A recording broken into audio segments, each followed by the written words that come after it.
All right. So, Kevin, thank you so much for joining the meeting today. I really Thank you, appreciate Bob. it. I'm happy that we've been able to connect. Thank you very much. Now, Kevin, can you tell me a little bit about yourself? What where you went to school, what you did, and what you're currently doing. Okay, so my name is Kelvin, as you've heard, Kelvin Ongaga. Mm-hmm. I was born in Kisii, Kenya. Mm-hmm. The formative years I studied in Kisii up to class 6. Mm-hmm. When I went to Nakuru, I went to King's Academy. Okay. So I did my KCP in Nakuru, King's Academy. I scored 419 marks. Wow. Okay. That's good. And I was the best student, and I was sponsored to Kapsabet High School. I was admitted in Kapsabet High School. Uh-huh. So at Kapsabet, I scored an A minus of 78 points. Mm-hmm. And I was admitted at Egerton University to pursue a degree in economics and statistics. Okay. So I was able to complete the degree course, and I was also able to do my CPA. That is the Certified Public Accountant of Kenya, Accountancy of Kenya, up to Section 6. Okay. Yeah, I think that is a snippet about me. Thank you. That's a very impressive academic background. Great. So Yeah. I'm aware that you failed your first your GMAT at first attempt. What was your score in both attempts, the first and the other attempt, the second one? And what was the main reason why you failed your first attempt? Okay, thank you. For the first attempt, I scored 430. Mm-hmm. Out of 800. Out of 800. Mm-hmm. And the second attempt, I had 620. Mm-hmm. Okay, that's quite an improvement. Yeah, it was quite a serious improvement. Yes. So, for your question on why I failed, I think for the first attempt, I had not really known how to study for the GMAT. Mm-hmm. I had not come up with techniques and ways of doing the exam. You see, GMAT is not like a normal exam, maybe the university exam or the high school exam. Yes. Because its intention is to measure your IQ levels. I think. Correct. Yes. Good. So I think that is why I failed. I was studying it like I was studying for the university exams. Mm-hmm. And I did not have a specific criteria of studying. So I would just read paragraphs, Mm-hmm. answer questions. I did not time myself. I did not know the importance of timing. Mm-hmm. And time is very important in GMAT, especially for the passages. Mm-hmm. Yeah. Okay, that's quite interesting. Now, on average, how many hours of study did you use to put in your studies for the GMAT exam? I mean, both the first attempt, and then the second one when you passed. A total number of hours or per day? Yeah, kind of maybe per day, yes, on average. Did you study like every day, or can you give us like an idea of exactly how you used to do it? Initially, in fact, for the first attempt, I think I was putting more hours. I think like 3 hours per day. Mm-hmm. 3 to 4. Mm-hmm. Yes, 3 to 4 hours per day. And then for the second attempt, mm-hmm. I was putting around 2 hours per day, 2 to 3 hours. Mm-hmm. So in fact, I did after failing the first exam, I was in denial. So I did from GMAT from the graduate management association test, I did a test immediately the week after, Mm-hmm. and I scored 580. You mean the simulated? Yeah, the simulated test From MBA.com. Mm-hmm. Okay. from MBA.com, the providers of GMAT. Yes. So it really motivated me. It gave me an impetus of studying, and I was able to come with a, a map of how I was going to study. So it was more structured during my second attempt as opposed to the first attempt. Also, I spent few hours than the first attempt. Ah, okay. So let me ask you, so at the first attempt, you didn't try those simulated tests, the two of them that you normally get when we register you for the exam? I had done one, Mm-hmm. the one which is usually given for free. I had done it. Mm-hmm. Is it the one or there are two of them that you get for free? Yeah, there are two. One, test 1 and 2. Yes. So I did not do test 2, I did test 1, but that was, I think I did that test quite early, like 1 month after studying. Okay. Yeah, so it was not a reflection of what I had covered.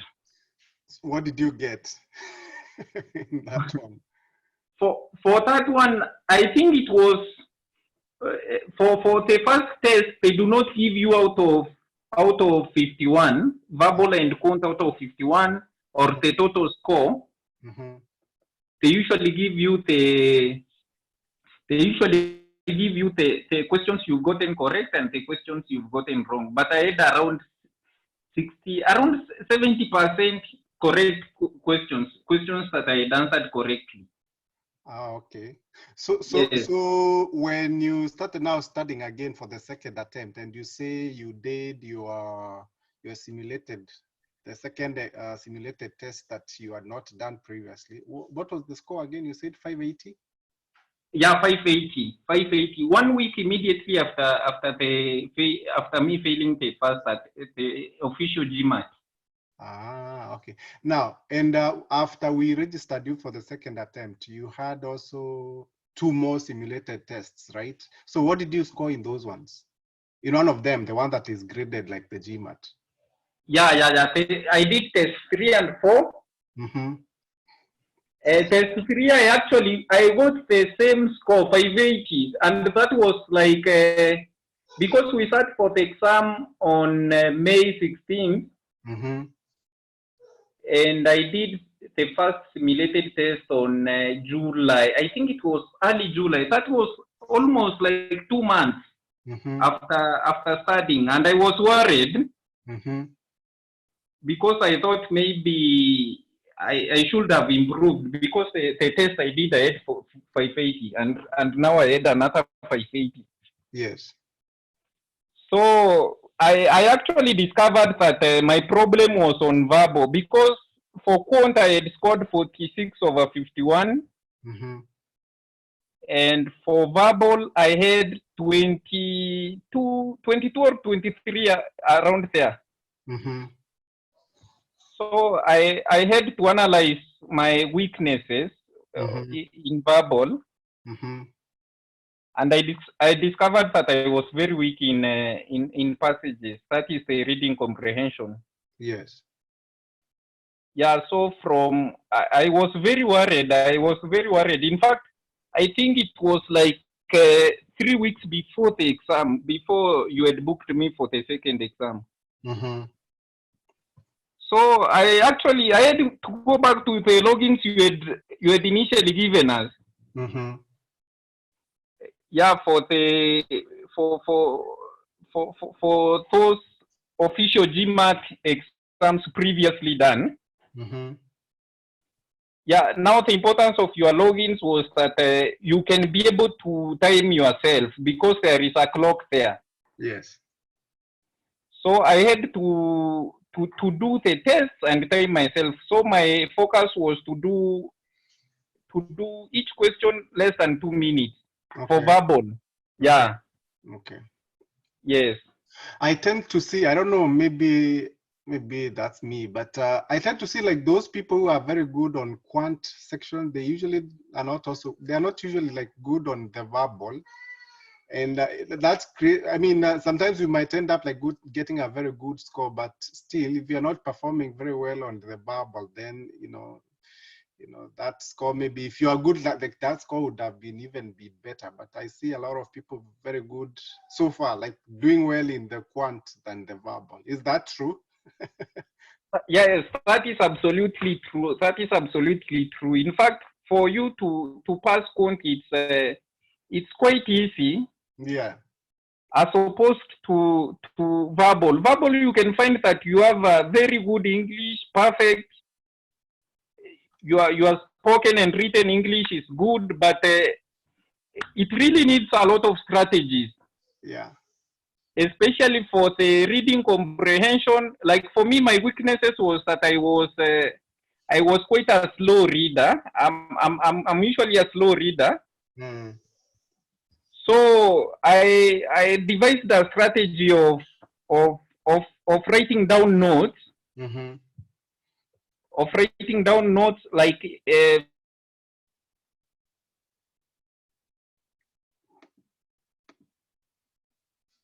I think I lost you. Sorry, what did you say? Because I had lost you a little bit. so I was saying for me I had to devise a strategy on reading comprehension. Mm-hmm. Because I discovered that I was a slow reader. Yes. I could not read firsthand and absorb everything. Yes. So I decided to jot down notes, Mm-hmm. and that was very helpful actually. Because if you have understood the paragraph, Mm-hmm. when you are doing the questions, you do not have to go back to the passage. Yes. Going back to the passage back and forth usually wastes a lot of time. Yeah. Yeah, so that really helped me, and I tried that strategy with my second attempt now for the second attempt. Yeah. Okay. For the second test before I went to the official exam. Okay. I see. I see. Now I And think. I Mm-hmm. was able to increase my verbal score from 22 to 32 with that strategy. Wow, that's quite an improvement. Yes. I think also because also in the program we focus mostly on someone to have at least a B plus in math. So it seems like everybody who comes through this program, they are good in math. So That's it. Absolutely, absolutely. yeah, so we just assume they're okay in English, but it seems like pretty much everybody's good in math and they tend to score better in quant. Okay, that's cool. Everybody is good in math, and for verbal, even if you are good, you have to know you have to know your strategy. If you are a slow reader, maybe you come up with a strategy for tackling that. Yeah. Yes. Even me, I did this GMAT over 10 years ago. So I did also well in quant. On the verbal section, I did do as well. So, yeah. I remember you telling us when we were joining the program that verbal was a hard nut for you. Yep. So Kelvin, tell me how are you able to juggle between work and studies? I understand you work, right? So you have some work that you do. Yes. How are you able to juggle that? It's quite a challenge. Mm-hmm. So for me, I had to. I think it's all about discipline. Mm-hmm. If you are very disciplined, you can always allocate time for the studies. Now you forgo other social things. Yes. Yeah, because if you work for like 8 hours, by 5 you are at home. Yes. so you can maybe have a rest and you study for like 2 or 3 hours. You have supper and you sleep. Yes. And even in the morning, you can read. Yeah, I see also. Yeah, that's very, very true, because a lot of people, they don't have that consistency. Sometimes they would, study for maybe 2 hours today. So tomorrow they are, oh man, today I don't feel like doing anything, and they just watch TV, and then they don't do it, Yeah, and they end up not, exactly, exactly. lacking that consistency, and that really creates a problem for their studies. Exactly, exactly. In fact, consistency is the main thing. In fact, I remember when I was preparing for the exam, I was googling for motivation for people Mm-hmm. who have passed, and most of the time they are Indian. Mm.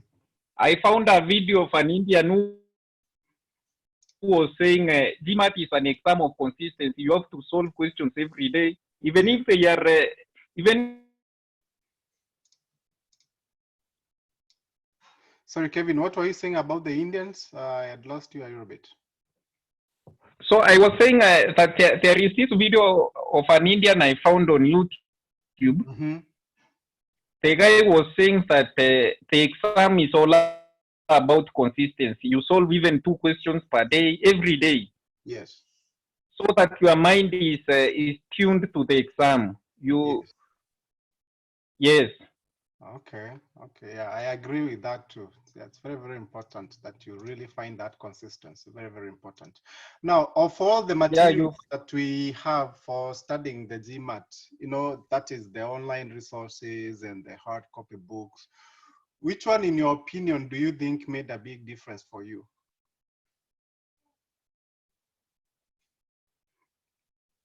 For me, it's quite it's quite hard to single out one. Mm-hmm. Uh, I think all the resources were very helpful because for especially when you are starting, the books are very important. Mm-hmm. You first of all familiarize yourself with the question. Yes. You put yourself in the rhythm, Mm-hmm. and and I think once you are done with the books, you have familiarized yourself with everything. Mm-hmm. You can use the online resources, even the logins you gave us. They are very good for timing yourself. You see, Okay. when you are reading books only, you may forget that the exam is an exam of timing, Yes. that is timed. Yeah. Yes, and there are also other online resources like the GMAT Club. I found the GMAT Club to be very helpful in quant. Yes. Yeah, it also helped me to to find new verbal questions, Mm-hmm. especially for verbal, because I was looking for questions that I had not solved before. Okay. Yeah, it was very resourceful at that. Oh, that's good. Now, Yes. between the four sections of GMAT, that's the quant, integrated reasoning, verbal, analytical writing, assessment. Which one was the most challenging to you, and why? The most challenging, the most challenging for me was the most challenging for me was verbal, Mm. and that is because of reading comprehension. Time is Okay. really never enough for reading comprehension. Okay. It's actually very hard to complete the exam when you read each paragraph completely, as Yeah. in you answer to get the correct answer. Mm-hmm. So for me, reading comprehension was a major issue for me in verbal, Mm. and I did not know that verbal was hard until like 4 weeks to 3 weeks to the exam. Yeah. Yes. Okay. So what do you think of about analytical writing? I know usually even it's not graded, but you know also the schools, they look at those, right? they look at those. Yeah, analytical. Yeah, analytical writing. What would you say about it to anyone who is just about to, you know, are you prepared for that, or you just went to the exam and you just said you're good at writing? For me, because I am an avid writer. Mm-hmm. I usually write. Mm-hmm. I did not really prepare for it. I just took around 30 minutes a day before Mm-hmm. to see what they usually want you to write. Yes. So that is because I usually write essays. So my vocabulary was good. My writing prowess was quite on point. So I just took 30 minutes Mm-hmm. to familiarize myself with what the setters want you to write. Yes. Yeah, and I was able to score 5.5 over 6. Wow, that's good. Yeah, so I think it's really it's not a very serious challenge like the other section. Okay. Yeah, So you think it's the easiest of all? I think it's the easiest. It is? It is. Once you, as long as your English is good, your written English is good, Mm-hmm. it's always very easy to write that essay. It's a very small essay. Okay. I'm trying to share your GMAT score report. Yeah. So that you can see I'm trying to analyze it. So yeah, verbal from 19 to 32. And Yeah. quant from 31 to 44. Wow, that's a big jump as well. Analytical writing, 5.5 and 4.0. Yeah. 5.5, it's usually out of 6, right? It's usually out of 6. That's good. That's a very good Yeah. score. Integrated reasoning, that was not very good. You can see you're on 24th percentile. But earlier you Yeah. were 7th. At least you improved on everything, seems like. Yeah, I improved on everything, but IR was quite hard. Mm-hmm. The reason maybe I did not tell you it was a challenge. I did not prepare for it because it doesn't count to the final score. Yes. But it's usually good to do well in that section also. Okay. Yeah. All right, cool. Now that you passed the GMAT, do you think that was the best that you could have done? So that is quite a hard question. Mm-hmm. But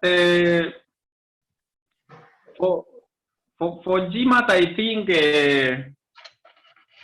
it's also quite hard to predict what you will score. Mm-hmm.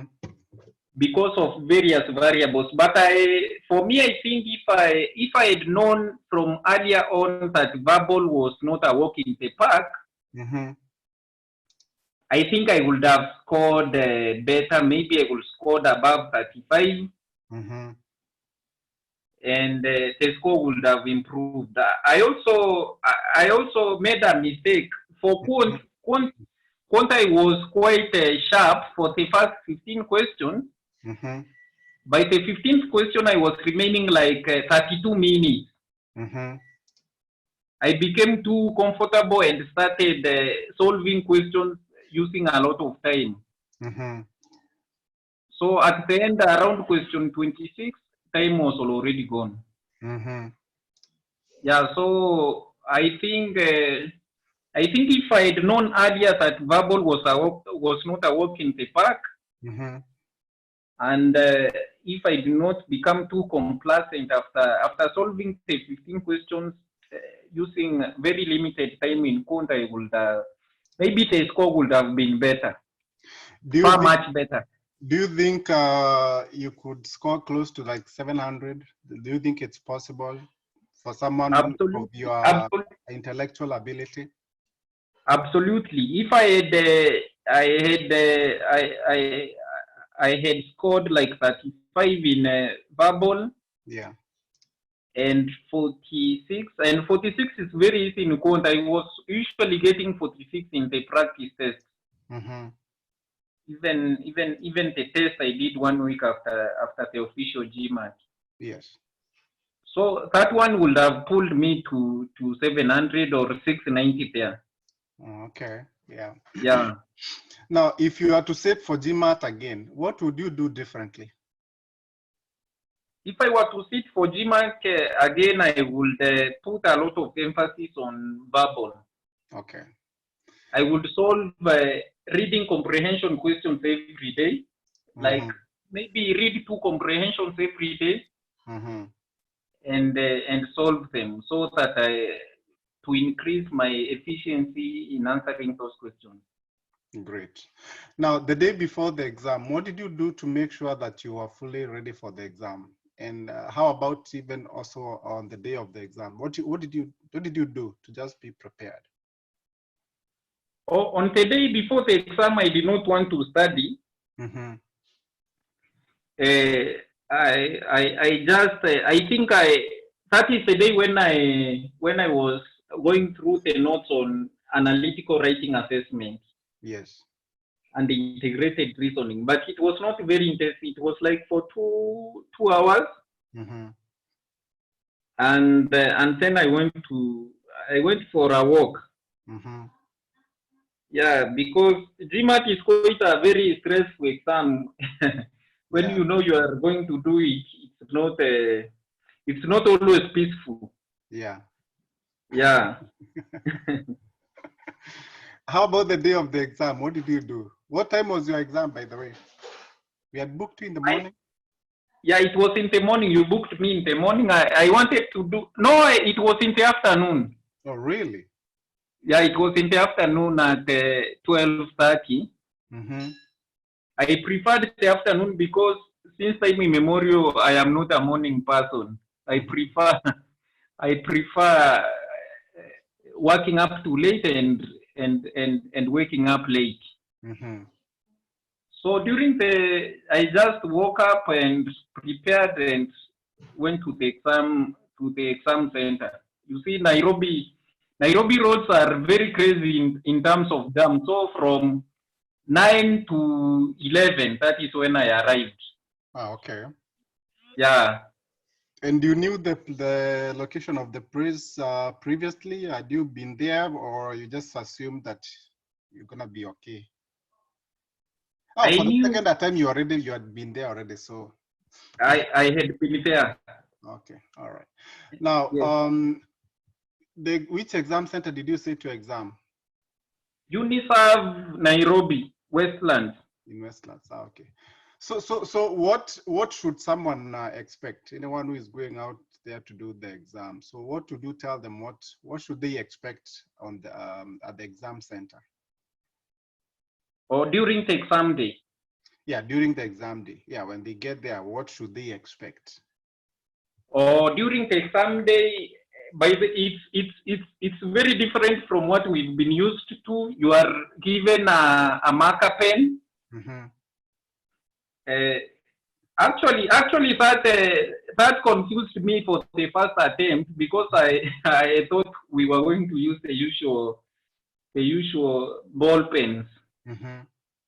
So you are given a marker pen and a clipboard, which is erasable.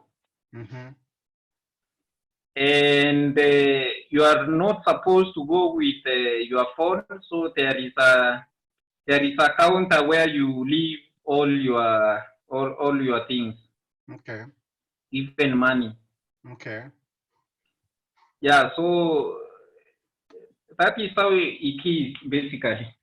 How many people are usually there? Like, can you see other students who are taking the exam and all that? Yes, yes, you can see them. They are about six. It's a very busy area because people are also doing other exams like TOEFL Mm-hmm. and GRE. Okay. Yeah. Ah, okay, that's cool.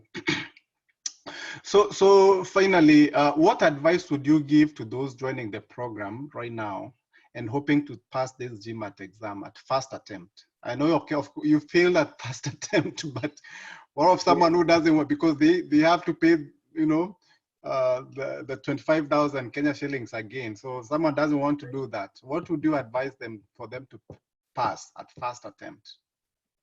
Yeah, the consequences of failing are very punitive. Yeah. Mm-hmm. So I think from my experience and even of my other colleagues like Wilfred, Mm-hmm. I think the most important thing is to put a lot of emphasis on verbal. Yes. If you get it right in verbal, your score will absolutely shoot. Yeah, I think so too. I think so. Yeah, I think that's a good advice, because I think, like I was telling you earlier, pretty much everybody in this program, they scored at least a B plus in math in high school. Yeah. So Yeah, that's and one of the requirements. So we expect them to be good in quant. So I think if they exactly. put more effort on verbal, that can push their score on, on the higher side. Exactly, exactly. It will push the score a lot. And you see, because GMAT is an exam of MBA candidate, Yes. and most managers, most of their decisions they make are not very quant heavy. Yes. So the exam is very verbal leaning. For the verbal part, it's very hard. But for the quant, the high school stuff. You just have to familiarize yourself with the content, and Okay. you will be good to go. Okay, that's good. That's very good advice. Yeah. So for the question you asked, for maybe for someone who wants to pass for the first time, of course, everyone always wants to pass the first time. They should. Maybe earlier on, like within like 1.5 months, they should be able to know their weaknesses and come up with strategies on how to overcome their weaknesses. Okay. Yeah. Okay. I think I forgot to ask you something. How long did it take you from the time you joined this program to the time you passed your second attempt? How long did it take you? That was from Feb to August. August around, the second attempt was around 19, I think. So you joined the program when? End of February. End of January. End of January. End of January, and then you did your GMAT in August. In August. So 6 months. 6 months. Okay. Okay. All right, cool. All right, thank you so much for your time. I really appreciate. You're among the top in our. You're among the top students in this. So, yeah, that was really good. That was good. Yeah. Good that you got there. So yeah, so you are the second. Actually, yeah, you are the second, because there's another one who scored a 640. So you have a 620. Yeah. Then I think Enoch. 580. Yeah, I think we're gonna see a lot of improvements moving forward with this GMAT thing, because right now we are learning a lot, So, and also this interview will help a lot of people, those who are coming to the program, to really know, to hear from the horse's mouth, Exactly. I'm certain with time people will be pulling 700. Yep, absolutely, yeah. Yes. All right, thank you so much, Kelvin. Thank you very much, Bob. I hope you are safe in Tampa. Yeah, we are. We are just locked down. We can't move anywhere, so we are just here. Oh, it's the same thing in Nairobi. Curfews from 7 p.m. to 5 p.m. 5 a.m. in the morning. Ah, okay.